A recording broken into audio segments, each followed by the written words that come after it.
Bueno, vamos a comenzar con la última parte de los equipos de absorción. En este caso vamos a ver operaciones por contacto continuo, no estacionario o de lecho fijo. ¿Sí? Se llama de contacto continuo porque las fases, tanto la sólida como la del fluido, están siempre en contacto entre ellas, es decir, que no es que producimos el contacto y las separamos, sino que siempre están en contacto, y es de no estacionario o de lecho fijo precisamente porque el lecho de sólido permanece dentro del equipo y lo que pasa a través de él es el fluido, ¿sí? No están los dos fluyendo, sino que el único que fluye es el fluido, que puede ser el gas o el líquido. Bueno, acá lo que vamos a ver es un equipo en donde tenemos la torre que está cargada con el relleno respectivo. Este caso es una torre de absorción para un aire que ha salido desde un compresor, y ese aire va a pasar a través de esta torre y va a ir a donde va a ser utilizado este aire comprimido. Os presentamos la torre de carbón activo ClearPoint V, que utiliza el nuevo carbón activo de alta eficiencia. Veamos cómo funciona.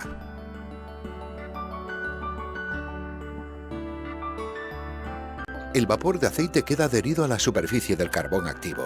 Así se reduce el contenido de vapor de aceite del aire comprimido.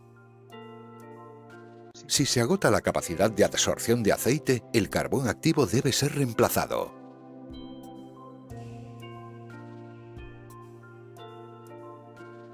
Si el aire comprimido está demasiado húmedo, la superficie del carbón activo se recubre con moléculas de agua y la capacidad de absorción de aceite se reduce.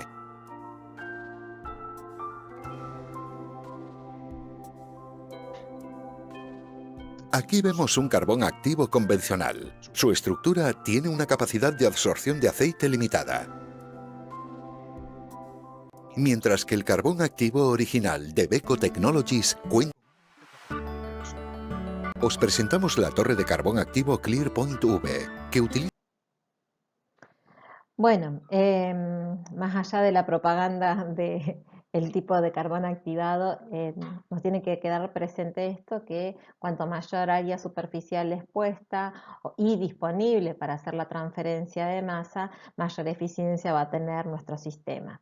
Este sistema era un aire que había pasado por compresores, y ese aire se pasaba a través de se iba a pasar a través del lecho y iba a alimentar otro sistema. ¿Por qué hablaba de que tenía aceite? Porque a veces cuando se produce la compresión, el aceite lubricante del compresor puede quedar o puede contaminar el aire, ¿sí? Y también, como es aire atmosférico, ingresa aire atmosférico que se comprime, y si está con humedad, esa agua, ese gas húmedo puede condensar humedad y también arrastrarla por el proceso. Entonces, por eso, para que no llegue ni aceite ni agua al proceso posterior, se lo hace pasar por una torre de relleno. Esta torre estaba rellena por carbón activado. Fíjense que nosotros lo que vamos a tener es en este caso un aire que estaba contaminado con agua y aceite, y va a absorberse, ¿sí? Una vez que se absorbió, va a pasar al resto del lecho ya casi sin impurezas, y dejando vestigios, los pequeños vestigios que le quedan. Por eso sale al final de la torre con una concentración muy baja o inexistente de los contaminantes. A medida que esto se satura, el lugar de la zona de absorción, en vez de estar en este lugar, ya deja de absorber en la parte superior, sino que la zona de absorción se desplaza hacia un lugar en donde haya relleno sin utilizar, que no haya sido saturado, ¿sí? Y luego el relleno que sigue es como para terminar de realizar la purificación. Así se va desplazando la zona de absorción hasta que todo el relleno queda saturado y la zona de absorción ya es infinitesimal, queda en la parte inferior y por ende vamos a tener que la concentración, ¿sí? Ya va a ir aumentando, ¿sí? La concentración en el efluente de lo que ingresaba acá aumenta porque se saturó el relleno. Bueno, en esta sección vamos a tratar los equipos de contacto continuo, pero ya en estado no estacionario. ¿Por qué se utilizan estos equipos? Precisamente por la inconveniencia y el costo relativamente alto que significa transportar continuamente partículas sólidas, ¿sí? Lo cual es necesario para cuando estamos en condiciones estacionarias, que el sólido ingrese y salga continuamente del equipo. Es más económico y fácil de utilizar son lechos estacionarios de absorbentes, ¿sí? El absorbente se coloca dentro de un equipo, se deja dentro de ese equipo y lo que fluye continuamente es la corriente de fluido, ¿sí?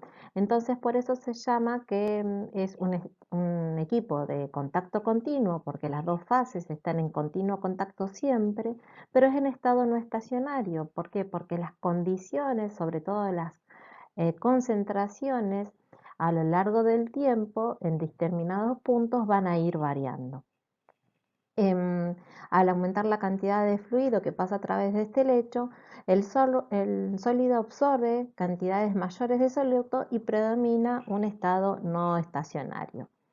Se aplica en muchos campos también, para, como se aplicaba el resto de las operaciones, para recuperación de solventes, de vapores de disolventes valiosos, para la purificación de aire, como es en el caso de las máscaras de los gases, para la deshidratación de gases y líquidos, para la decoloración de aceites minerales y vegetales y para la concentración de solutos valiosos a partir de soluciones líquidas.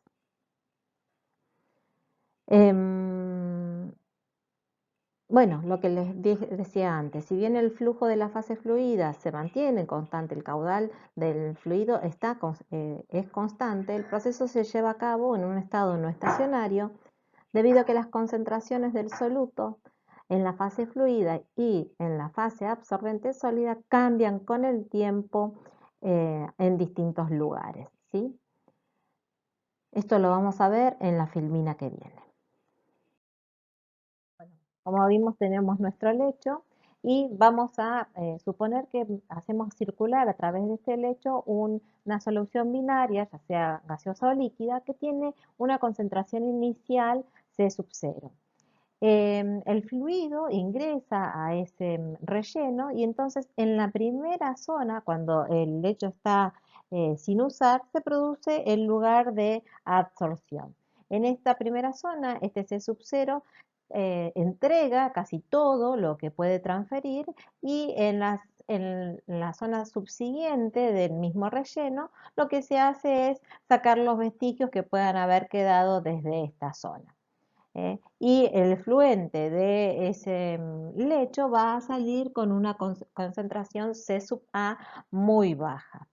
La capa superior, como ven acá, lo absorbe ese contaminante o lo que queremos extraer de una forma rápida y efectiva. A medida que esto se satura, va a dejar de producir la absorción y la zona de absorción se va a desplazar más hacia el fondo. ¿Sí?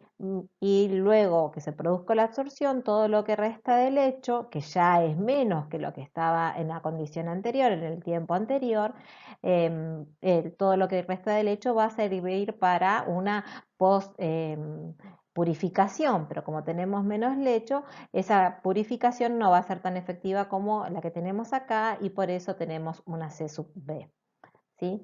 Y a medida que va transcurriendo el tiempo y sigue fluyendo en nuestra corriente, esa zona de absorción va a ir cada vez más hacia el fondo hasta llegar a este punto límite, en donde el punto límite ya no tiene el lecho posterior para un post purificado y la concentración del efluente va a aumentar todavía más.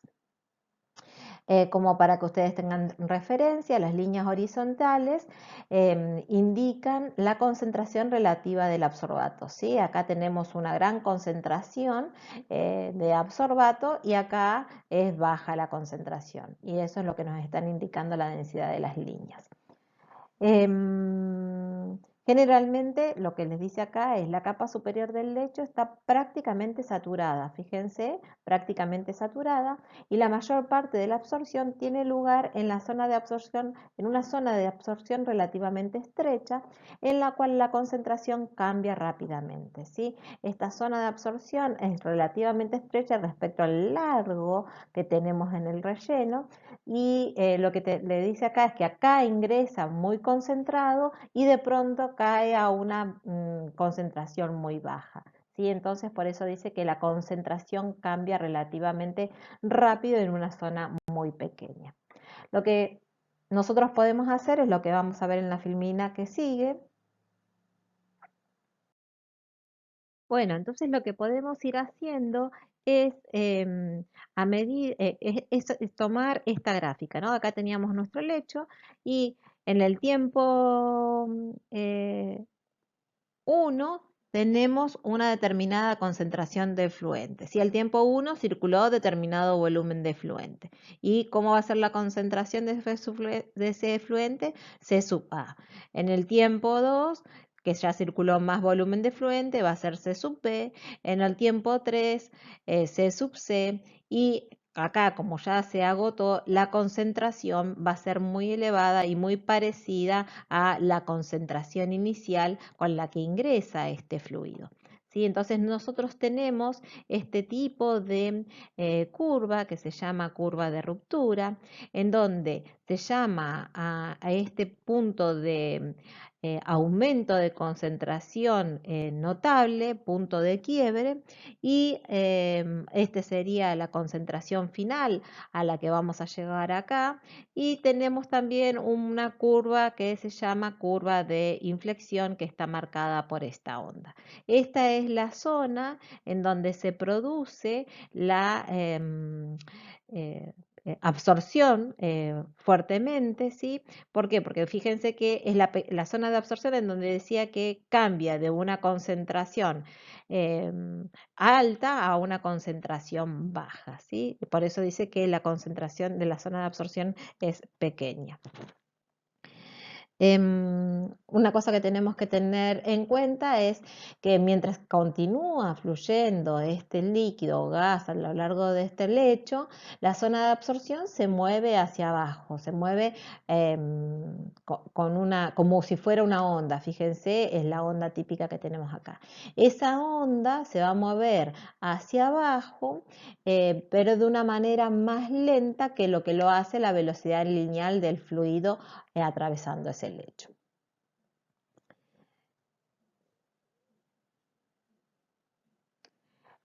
A este punto de quiebre también se lo suele llamar punto de ruptura, ¿sí? ¿Qué pasa con este punto de ruptura? Desde este punto a este punto pasa muy poco volumen generalmente y se produce una gran aumento de concentraciones. Pasamos de una baja concentración acá a un volumen o un tiempo posterior, una alta concentración, que quiere decir que no está purificando lo que está ingresando.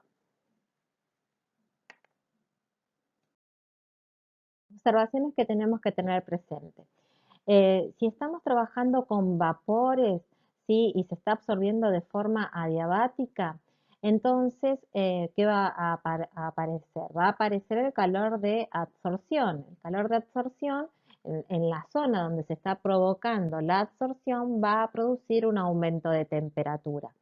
Entonces, ese aumento de temperatura va a ir siguiendo la zona de absorción. En un principio vamos a tener una alta temperatura en el tope, luego más abajo, luego más abajo, luego más abajo, hasta llegar al fondo del equipo. De esa manera nosotros podemos ir siguiendo la zona de absorción siempre y cuando que podamos ir monitoreando cómo va cambiando la temperatura a lo largo de ese lecho. En el caso de los líquidos, ese aumento de temperatura por absorción no es tan importante, entonces ya es más difícil seguir esa onda de temperatura como indicativo de la zona de absorción.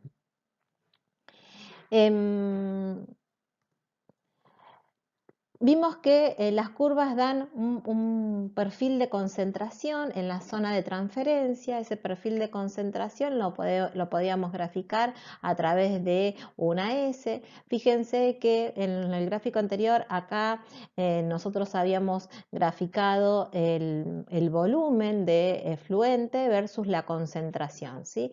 Otros gráficos que manejan otra bibliografía, diferente a la de Treibel, es manejar el tiempo, que en definitiva, si tenemos un caudal, vamos a poder encontrar a partir del caudal y del tiempo, vamos a poder calcular el volumen que circuló a lo largo de ese lecho. Y en vez de utilizar la concentración inicial o las concentraciones efluentes, utilizan la relación entre la concentración sobre la concentración inicial. En un principio vemos que los efluentes salen muy puros, por eso la concentración con la que sale el efluente es casi cero y por eso está en esta zona inferior. A medida que se empieza a agotar el lecho, nos acercamos a una concentración relativamente cercana a la de la ruptura, ¿no? A la concentración inicial. Si tenemos isotermas favorables, como pueden ser las de Freundlich y Landwehr, que son cóncavas hacia abajo, vamos a tener esta curva de absorción. Cuanto más favorable sea esta curva de absorción, menos ancho va a ser este tiempo, menos efluente va a circular para producir esta ruptura. Entonces, cuanto más rápido se produzca la absorción, más rápida, más vertical es esta S, ¿sí? Hasta llegar al tiempo, hasta al extremo, en donde es tan favorable la absorción que en vez de formar esta S hace una línea vertical, ¿sí? Es decir, en vez de tener una zona ancha de absorción, tenemos una zona muy chiquitita, muy delgada que tiende a ser lineal. ¿Sí? Acá tenemos el caso de una isoterma de absorción desfavorable, en donde la zona en donde se produce la absorción es muy ancha, ¿sí? Es muy alta. Bueno, esto es lo que les decía. Si el proceso de absorción fuera infinitamente rápido, es decir, muy favorable, la curva de ruptura tendría una zona vertical. Algo que hay que destacar es cuando tenemos una isoterma favorable para la absorción, va a ser desfavorable, obviamente, para lograr una regeneración efectiva.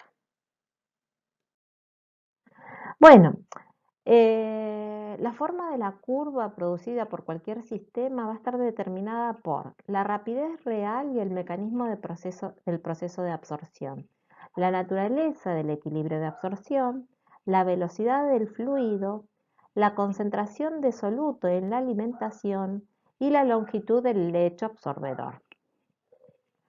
El tiempo de ruptura, ¿sí? El tiempo al cual la concentración en el efluente aumenta, decrece al decrecer la altura del lecho. Obviamente, cuanto más pequeña sea la altura, más rápido se va a saturar y por eso va a decrecer el tiempo de ruptura. Va a aumentar con el tamaño de la partícula absorbente, ¿sí? Menor área interfacial. Al incrementar el flujo del fluido, ¿sí? A medida que aumentamos la velocidad o el caudal, mejor dicho, del fluido, más rápido vamos a saturar ese lecho. Al crecer el contenido del soluto inicial, ¿sí? Cuanto más contaminado ingrese, más rápido se va a contaminar ese absorbente. Como les dije también en las filminas anteriores, hay una altura crítica mínima del lecho, debajo de la cual la concentración del soluto en el efluente va a aumentar con rapidez desde la primera aparición. ¿Sí? Era cuando la zona de absorción llegaba al fondo, ahí empezaba a aumentar la concentración, ¿sí? En el efluente. Entonces esa altura de la zona de absorción es la altura mínima o crítica debajo de la cual empieza a aumentar la concentración. Cuando tenemos que ver procesos nuevos, ¿sí? Y por más que tengamos las isotermas y vamos a ver un desarrollo de cálculos, lo que se tiene que hacer es buscar el punto y la curva de ruptura para el sistema particular, es decir, hacer ensayos en el laboratorio en condiciones lo más parecidas posibles a las que se van a encontrar en el proceso. Y de esa manera vamos a poder ver el tiempo de ruptura, la curva de ruptura, qué caudales, qué altura de lecho vamos a tener para poder fijar bien eh, los tiempos de contacto del sistema. Una vez que se llega al punto de ruptura, generalmente no se sigue trabajando con el lecho, ¿sí? Mm, una vez que se llega a aumentar la concentración, vemos que se aumenta esa concentración, en la industria lo que se hace es parar ese sistema y entrar con el proceso de desorción, ¿sí? Para regenerar el lecho, ¿sí? Nosotros en la industria no se satura el lecho hasta aumentar, hasta llegar la concentración inicial de, con la que ingresamos, ¿no? Porque no tiene sentido, estamos contaminando nuestro efluente, ¿sí?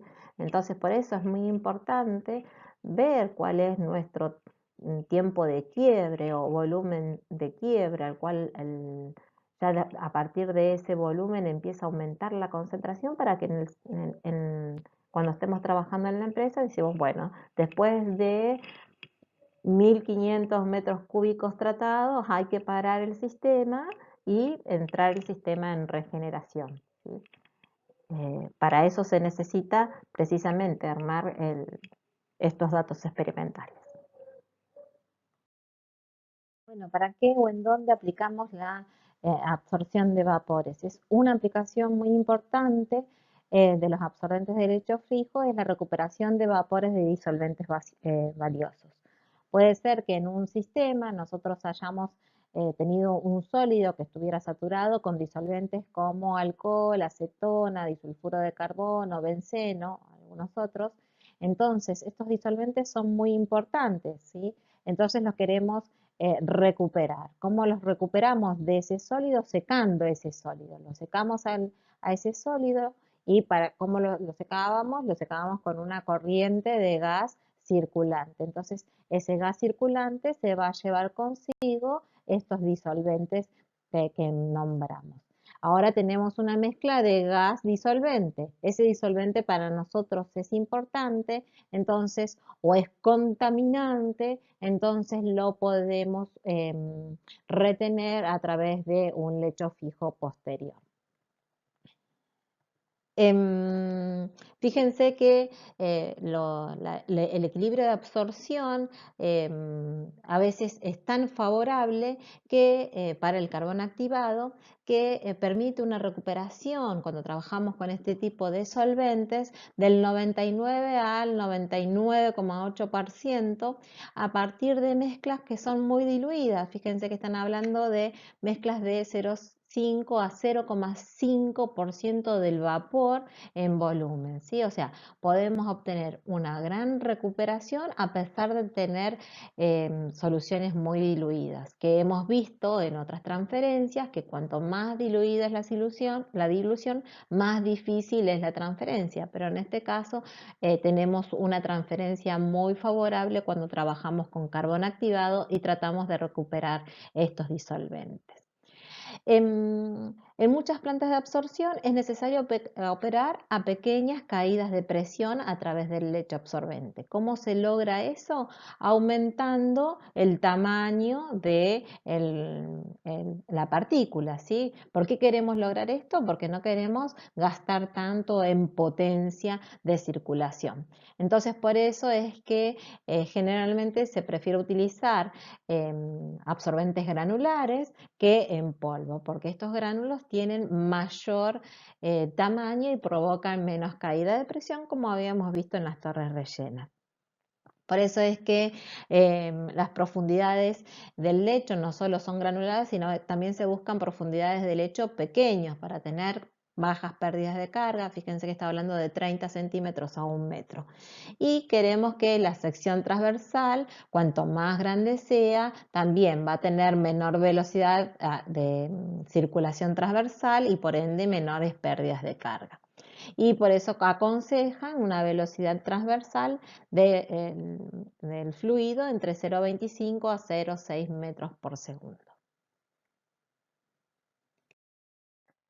Bueno, para la absorción de vapores hay 4 métodos básicos que en realidad la absorción es la misma en el momento del ciclo. Lo que difieren en los 4 métodos es principalmente en cómo se regenera el lecho, ¿sí? Una vez que el lecho fue saturado, vamos a tener que regenerarlo. Hay 4 formas de regeneración. Tenemos el ciclo de oscilación térmica, que lo que se hace es aumentar en el momento de la regeneración, aumentar la temperatura de ese lecho para desorber lo absorbido y de esa manera provocar su regeneración. Luego debemos esperar que se enfríe para poder realizar el siguiente ciclo de absorción. Tenemos el ciclo de oscilación de presión, que lo que hacemos es reducir la presión, ¿sí? Eso hace que el adsorbato se desorba. Cambiamos la isoterma de adsorción. Recordemos que en la absorción eran isotermas isobaras. Al bajar la presión, es decir, crear vacío, o una presión mucho menor de la que se venía trabajando, se logra la desorción. Este proceso para gases usa un ciclo muy corto para la regeneración comparado con el ciclo de temperatura en el que teníamos que calentar y luego enfriar. Luego tenemos el ciclo de remoción con un gas de purga inerte. Lo que se hace en este tipo de regeneración es pasar un gas inerte que no se absorbe en el lecho. Esto hace que se disminuya la presión parcial o la concentración alrededor de las partículas, provocando la desorción. ¿Sí? Estos tiempos de regeneración son de algunos minutos. Y el otro sistema que podemos tener también para regenerar es el ciclo de desplazamiento y purga. ¿Qué se hace? Utilizamos también, como en el método anterior, un gas de purga, ¿sí? Pero lo que se utiliza en este caso es un gas o un líquido que se absorbe más fuertemente en el absorbato, ¿sí? Y que desplaza a lo que el sólido estaba absorbiendo, ¿sí? Y de esa manera logra la regeneración. Cuando tratamos de absorción de líquidos, muchas veces este proceso se llama percolación. Se usa para la deshidratación de líquidos. Ya hablamos que cuando deshidratamos líquidos estamos hablando de quitarle el agua a ese líquido. Para la eliminación de colores, sobre todo en los productos de petróleo, como es en el caso de aceites lubricantes y de transformador o aceites vegetales también puede ser. Y se hace pasar el fluido a través de arcillas decolorantes. Para tratar soluciones de azúcar, sí, que generalmente tienen un color importante, lo podemos tratar también, fíjense, con cenizas mediante la percolación a través de carbón activado. Muchas veces cuando tratamos líquidos, en la jerga se habla de que el lecho absorbente se llama filtro, ¿sí? El líquido generalmente atraviesa el lecho de forma descendente, ¿sí?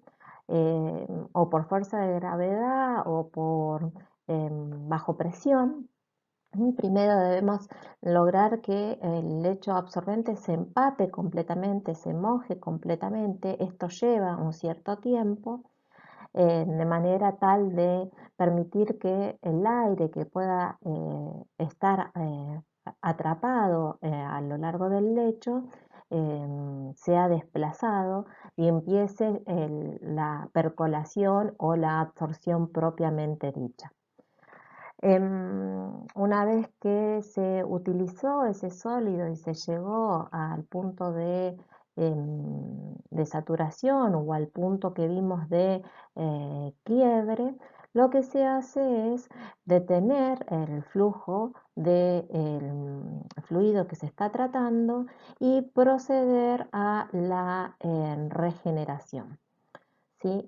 Generalmente el sólido muchas veces antes de regenerarlo se lava de tal manera de eliminar el fluido que estábamos tratando en ese momento y se puede regenerar en el mismo recipiente en donde se utiliza en la etapa de absorción o se lo retira y se genera en una etapa posterior. En la forma de regeneración ya vimos que puede ser diferente. También había una forma de regeneración que cuando no nos importaba el absorbato, lo que hacíamos era directamente combustionarlo al proceder a un calentamiento extremo para quemar lo absorbido y luego, si es necesario, se reactivaba el lecho absorbente. Recordemos que esa forma de regeneración iba haciendo que el poder de absorción que tiene el sólido vaya decreciendo a medida que se va regenerando. Bueno, la elusión es precisamente el proceso que provoca la desorción del soluto, ¿sí? Esto se hace y se llama así elusión cuando la desorción se logra pasando un disolvente, ¿sí? Una vez que el sólido se saturó, lo que se hace es parar el fluido que se está tratando y enviar al lecho un disolvente para provocar la desorción. El disolvente de desorción va a ser el eluyente. El eluido está formado por la corriente efluente que contiene el soluto desorbido y el disolvente de elusión. Acá podemos ver que la cantidad de eluido, es decir, la cantidad que se trató, y acá podemos ver la concentración del soluto en la corriente que está saliendo de ese equipo en la etapa de desorción. Vemos acá que la curva eh, tiene un aumento inicial de la concentración. Ese aumento se encuentra cuando los espacios vacíos entre las partículas de adsorbente están inicialmente llenas con el fluido que quedó de la absorción, ¿sí? Nosotros estuvimos en una etapa de absorción y paramos nuestro proceso de absorción y lo que vamos ahora es a enviar un solvente diluyente. Ese disolvente a la salida va a ir aumentando su concentración precisamente porque está desplazando el fluido de la etapa de absorción. Una vez que lo desplazó todo, ahí empieza a bajar la concentración de ese efluente en la etapa de absorción. Si nosotros tenemos una etapa previa en donde hacemos que todo ese solvente, todo ese fluido que había quedado de la etapa de absorción sea desplazado, ¿sí? Y ya no queda nada más de ese fluido, nosotros vamos a empezar en la parte de elusión desde el punto A hacia abajo. La curva debajo de el área debajo de esta curva nos va a dar la cantidad de soluto desorbido, ¿sí? Esa cantidad de soluto desorbido tiene que ser igual a la cantidad de absoluto absorbido en la etapa anterior, de tal manera de que el proceso de regeneración sea 100% efectivo. Si no, de lo contrario, va a quedar algo de soluto remanente absorbido en el sólido y eso va a ir aumentando de ciclo en ciclo. Bueno, la cromatografía es un caso especial en donde es una técnica analítica que permite, que se basa precisamente en este fenómeno de absorción-deserción para permitir que los compuestos de una sustancia se separan entre ellos, ¿sí? Acá dice de dos solutos, pero en realidad pueden ser de dos o más solutos, ¿sí? En este caso, el soluto A se absorbe más fuertemente, ¿sí? Entonces, imaginemos una sustancia que está compuesta por dos compuestos, el compuesto A y el compuesto B, siendo A el que se absorbe más fuertemente sobre el lecho en el que se va a tratar. Se pone esta sustancia en contacto con ese lecho, ¿sí? Y el soluto A se absorbe más fuertemente, lo cual no quiere decir que el soluto B no se absorben los dos, ¿sí? Pero nada más que el soluto A lo hace más fuertemente. A través de este lecho se hace pasar un eluyente, ¿sí? Una corriente que puede ser del líquido o gas que arrastra los dos compuestos, ¿sí? Entonces, el, el compuesto A se absorbe más fuertemente y queda absorbido, mientras que el compuesto B se absorbe menos fuertemente y al pasar el eluyente hace que ese compuesto B se vuelva a desorber porque está haciendo un efecto de dilución. El compuesto A también se desorbe, ¿sí? Pero lo va a hacer más lentamente que el B porque él se tiende em, a unir al lecho sólido más fuertemente, ¿sí?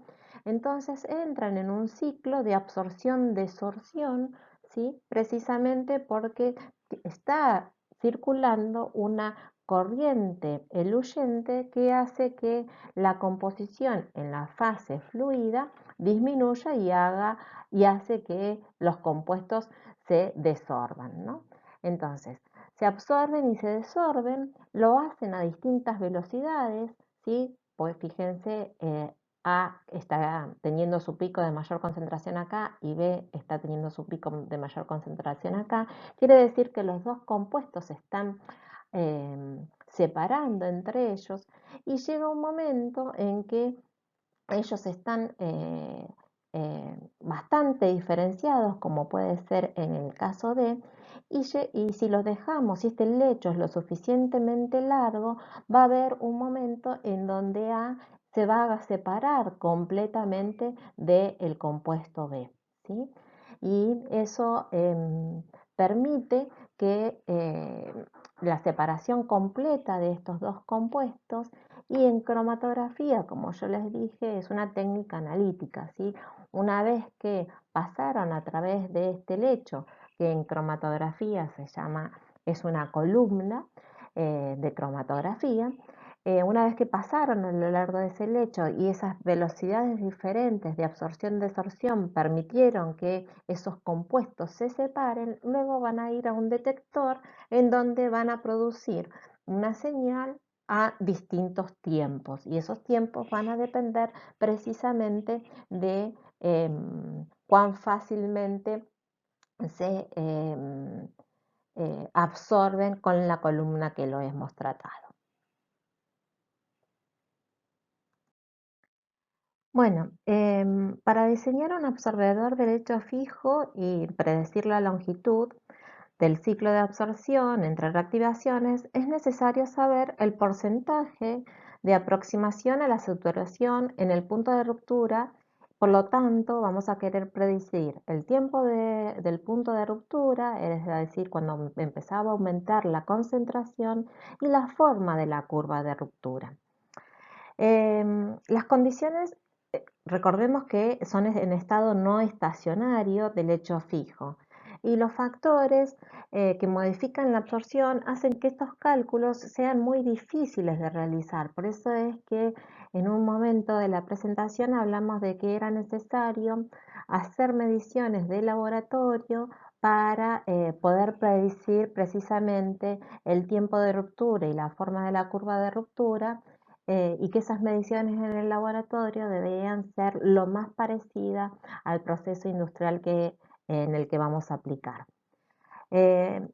Michael hace un tratamiento simplificado que es de fácil empleo, pero que está limitado a los casos de absorción isotérmica a partir de mezclas diluidas, en el caso en que la isoterma de absorción sea cóncava hacia el eje de la concentración de la solución, y para tales casos la altura de la zona de absorción es constante mientras que la zona de absorción va viajando a través de la columna, ¿sí? Y la altura del lecho absorbente es grande con respecto a la altura de la zona de absorción. En esos casos se va a poder aplicar el tratamiento de Michael, que es, como ya les dije, un tratamiento simplificado. Bueno, vamos a ver la rapidez de absorción en los lechos fijos. Recordemos que nosotros tenemos esta gráfica, habíamos visto, ¿sí? En donde acá graficábamos la cantidad de efluente, ¿sí? Y acá graficábamos la concentración de ese efluente, ¿sí? El efluente iba a salir con una concentración cercana a cero hasta que llegaba un momento que esa concentración aumentaba. A eso lo definimos como punto de quiebre, y luego de esa concentración en donde aumentaba eh, apenas un poco, diríamos, la concentración iba a aumentar luego de este punto de quiebre abruptamente y rápidamente, ¿sí? Hasta llegar a dónde, a la concentración inicial, a la concentración a la que está ingresando la solución. Nosotros siempre queremos cortar nuestro ciclo de absorción en este punto, en el punto de quiebre. ¿Por qué? Porque si no el efluente va a empezar a aumentar su concentración contaminando lo que estamos tratando, lo que obtuvimos como producto, ¿sí? Entonces nosotros queremos determinar específicamente cuál es este punto de quiebre, es decir, cuánto volumen podemos tratar o si sabemos el caudal, cuánto tiempo podemos tener el proceso en absorción hasta que se produzca el punto de quiebre. Y lo otro que nos interesa saber es cuál es este volumen tratado entre el volumen que tenemos cuando aparece el punto de quiebre y el volumen final que tenemos cuando decimos que el lecho está saturado o hemos llegado a la terminación del lecho, que no precisamente se fija en la concentración inicial, sino generalmente se fija un porcentaje por debajo de la concentración inicial. Cosas para tener en cuenta. Se tiene un flujo de disolvente gaseoso a través de un lecho absorbente a un flujo de gas G sub S, ¿sí? Que no se transfiere masa sobre tiempo área. El disolvente con una concentración inicial I sub 0, ¿sí? Que es esta, que está expresada en masa de soluto sobre masa de disolvente gaseoso. El efluente libre por entero de soluto en cualquier momento es W, ¿sí? Y es la masa sobre el área transversal del lecho. La curva de ruptura es inclinada y la concentración del soluto en el efluente aumenta con rapidez desde prácticamente cero hasta la concentración del gas entrante. Eso es si la absorción es favorable. Dijimos que IB es la concentración en el punto de ruptura o quiebre. Se considera que el absorbente está básicamente agotado cuando se llega a una concentración I0 I sub E cercana a I0, que es escogida arbitrariamente. Nos interesa la cantidad de efluente en el punto de quiebre, o en el punto de ruptura, y la forma de esta curva de ruptura entre WB y W sub E. El total de efluente acumulado entre la curva entre el punto de quiebre y WB se llama WA y está constituido por la resta entre WE y WB. ¿Sí? La zona de absorción de altura ZA constante es la parte del lecho en que la concentración cambia precisamente de IB a IE. ¿sí? Entonces, por eso nos interesa esta forma de la curva, ¿sí? Porque nos va a dar la altura de absorción a lo largo del lecho. Bueno, algo que nos interesa calcular es el tiempo de ruptura, ¿sí? ¿Cuánto tiempo va a estar circulando fluido en ese lecho hasta que en la parte inferior del lecho ya deje de salir un líquido lo suficientemente o un gas lo suficientemente purificado? Esto se puede hacer de dos maneras, se puede hacer a partir de los coeficientes de transferencia de masa o se puede hacer a partir de la estimación que vamos a ver a continuación, que es la que generalmente se desarrolla para los desarrollos industriales y es cuando no tenemos los coeficientes de transferencia de masa, siempre que tengamos presente que este desarrollo es para cuando los equilibrios de absorción son favorables. Tenemos que recordar que la zona de absorción es más pequeña cuando la rapidez a la transferencia de masa aumenta. ¿sí? Nosotros fíjense, acá tenemos tres lechos diferentes, que en este primer lecho ingresa el líquido C sub 0 y va a salir con una C sub B diferente, purificado. En otro lecho también entra con la misma C sub B y sale con C sub 0 y sale con la misma C sub B y en el tercero también. ¿Qué diferencia hay entre estos tres lechos? Es que tenemos distintos absorbentes y esos distintos absorbentes producen zonas de absorción diferentes. ¿sí? Este, este absorbente produce una zona ancha de absorción, es decir, desde que él toma la concentración inicial C sub 0 hasta que él produce una concentración final C sub B, necesita una gran altura para la transferencia. En cambio, si es mejor absorbente, va a necesitar menos volumen, por ende menos altura, para producir el mismo salto de composición desde C sub 0 hasta C sub B.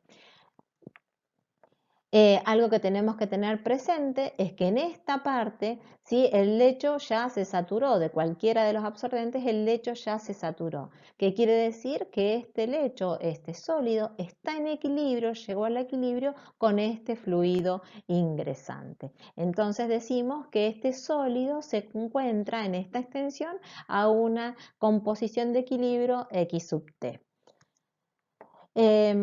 Como fuimos viendo, con este sólido producimos una zona de absorción relativamente alta, con otro sólido absorbente vamos a producir una zona de absorción que si es favorable va a ser más pequeña y si la velocidad de absorción es muy rápida, es decir, este cambio de C sub 0 a C sub B se produce muy rápido, vamos a tener una zona delgada de absorción, ¿sí? Y eliminamos o llegamos a que la zona de absorción se reduce a un simple plano y no toda un área. Bueno, vamos recordando, dijimos que si la rapidez de transferencia de masa era infinitamente rápida, la curva de ruptura, en vez de ser una línea em, en forma de S, iba a ser una línea vertical en el tiempo θs, el cual puede localizarse a fin de que las áreas sombreadas sean iguales. ¿Qué quiere decir esto? Nosotros acá tenemos una zona en donde ya está saturado el lecho, nuestro lugar de absorción rápido y nuestra zona de lecho sin usar. Entonces vamos a tener una zona de lecho utilizada de altura ZS y una zona sin utilizar que es igual a la longitud total del lecho menos lo que hemos utilizado, y esa longitud sin utilizar se llama loop. Nosotros vimos que la curva de ruptura tenía esta forma de inflexión verdadera, ¿sí? Si era infinitamente rápida, esta forma de inflexión verdadera iba a ser una recta, ¿sí? Y en dónde iba a estar esta recta, iba a estar en un tiempo θs, tal que las zonas sombreadas sean de igual magnitud. Este era el caso idealizado y es para el caso en que se estudian las siguientes correlaciones. Entonces, de vuelta, podemos tomar una longitud del lecho total como si fuera la suma de una longitud de lecho saturada ZS más una longitud de lecho de longitud no saturada loop Z menos ZS. Si nosotros decimos que este plano de absorción se desplaza a una velocidad v, a un tiempo determinado θ, la altura saturada va a ser v por θt. ¿Sí? En el tiempo θs, ¿sí? En este tiempo, en donde ponemos nuestra curva de ruptura idealizada, vamos a tener una altura del lecho total de v por θs. Y en el tiempo de ruptura tendríamos una zs igual a v por θb.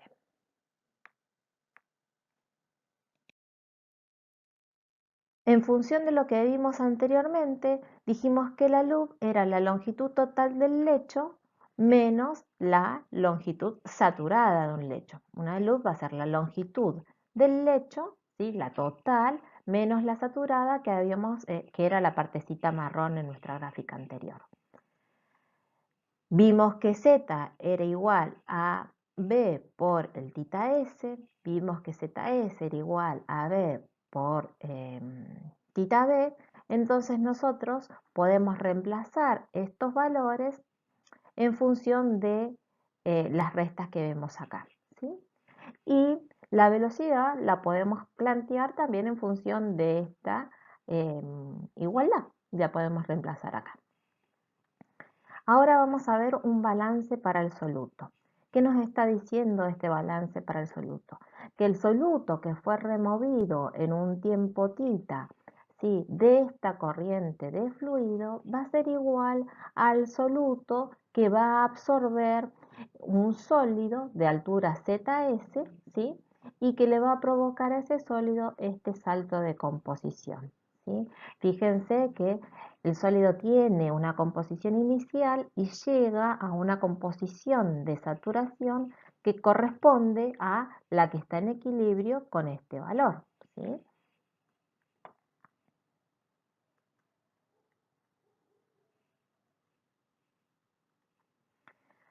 Bueno, en un experimento de laboratorio, a la misma G sub S, que se va a utilizar a gran escala, ¿por qué podemos medir G sub S a la misma? Porque no olvidemos que esto es masa por tiempo por área, o sea que podemos tener en escala de laboratorio una torrecita mucho más pequeña, pero que guarde la misma relación de masa por tiempo por área que la que vamos a utilizar a gran escala.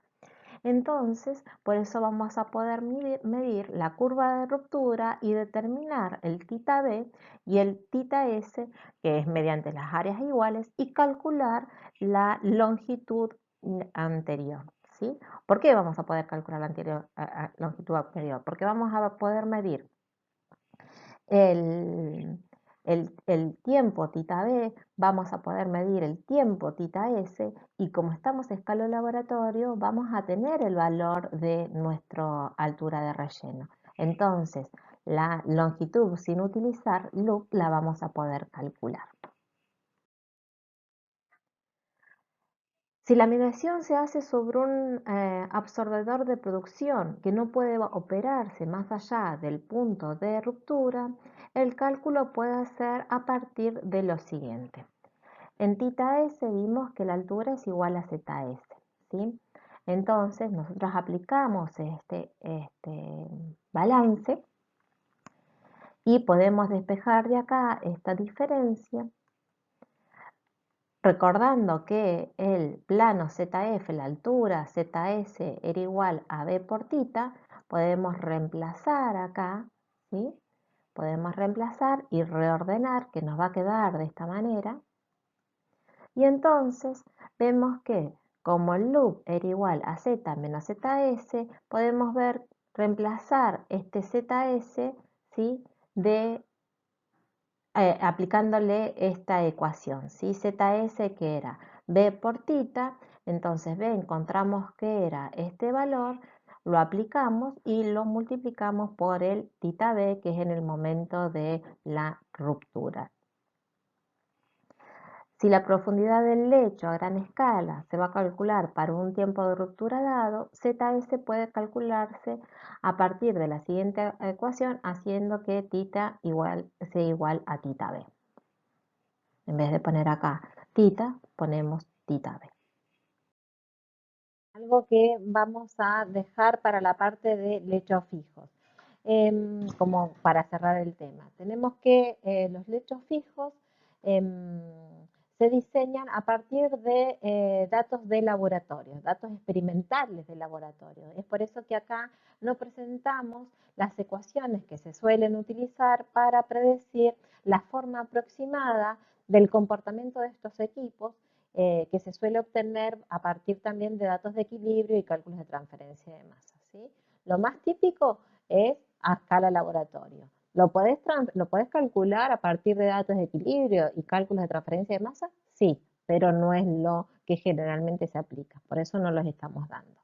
Algo que quiero que quede bien en claro es que en las filminas anteriores estuvimos calculando la altura necesaria de relleno.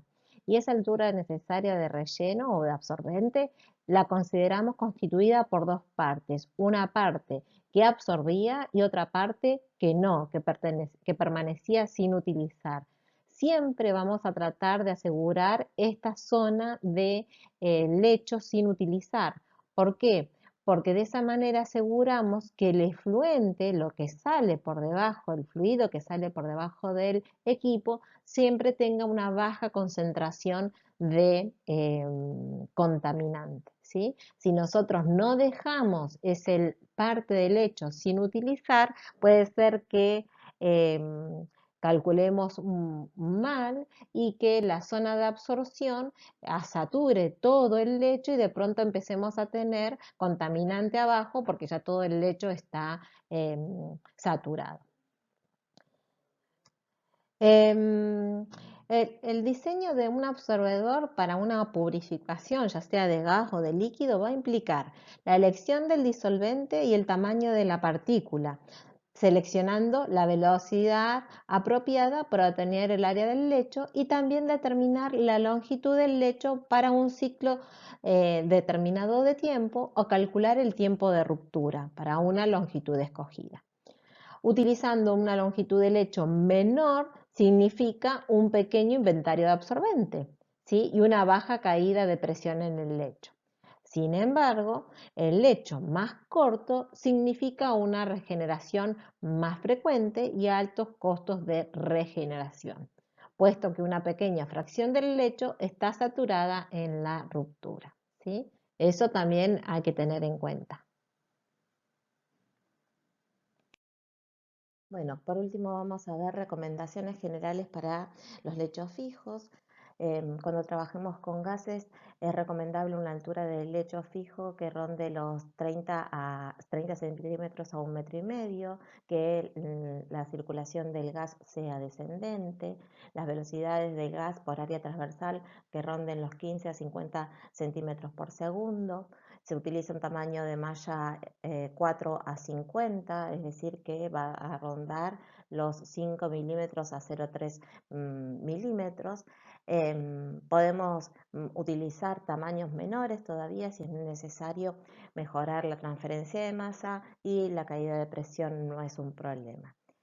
Siempre la caída de presión se trata de que sea baja, de unas pocas pulgadas de agua por pie de lecho, por altura de lecho. Y debido a que el área externa varía con la inversa del diámetro de la partícula y que los coeficientes aumentan cuando disminuye el diámetro de la partícula, una reducción en el tamaño del relleno va a dar mejores coeficientes de transferencia de masa y por ende mayor rapidez a la transferencia de masa y curvas de ruptura más pronunciadas. Eso para cualquier tipo de fluido, ¿sí? En el caso de líquidos, vamos a utilizar velocidades menores, ¿sí? Por área transversal, que andan alrededor de los 0,3 a 0,7 centímetros por segundo. El tamaño de los poros el tamaño de malla de los absorbentes va a ser mayor, entre 20 a 50. Esto quiere decir que utilizamos absorbentes de menor tamaño respecto de los de gases, y se nos recomienda que generalmente la altura libre del lecho sin utilizar ronde los 10 a los 20 centímetros. Por economía, se recomienda en la práctica que la profundidad del lecho sea entre 5 a 10 veces mayor que la altura en donde se produce la transferencia de masa, por una cuestión de economía, ¿sí? Si es mucho mayor, vamos a producir altas caídas de presión, y entonces vamos a empezar a encarecer el lecho. Y por último, siempre que tengamos que proceder a la regeneración, lo vamos a hacer en el sentido de contraflujo, que fue la etapa de absorción, ¿sí? Si los fluidos en la absorción fueron en forma descendente, en la regeneración lo haremos en forma ascendente, para siempre asegurar que estamos regenerando primero la parte del lecho que se mantuvo sin contaminar. También es algo que se usa esto no solo para el mejorar la desorción, sino también para lograr una expansión del lecho, ¿sí? Cuando se está regenerando. Y esa expansión del lecho lo que hace es reacomodar las partículas y romper posibles canalizaciones que se nos hayan conformado en el momento de la absorción. Eso es para mantener siempre todo el lecho utilizable para la transferencia de masa.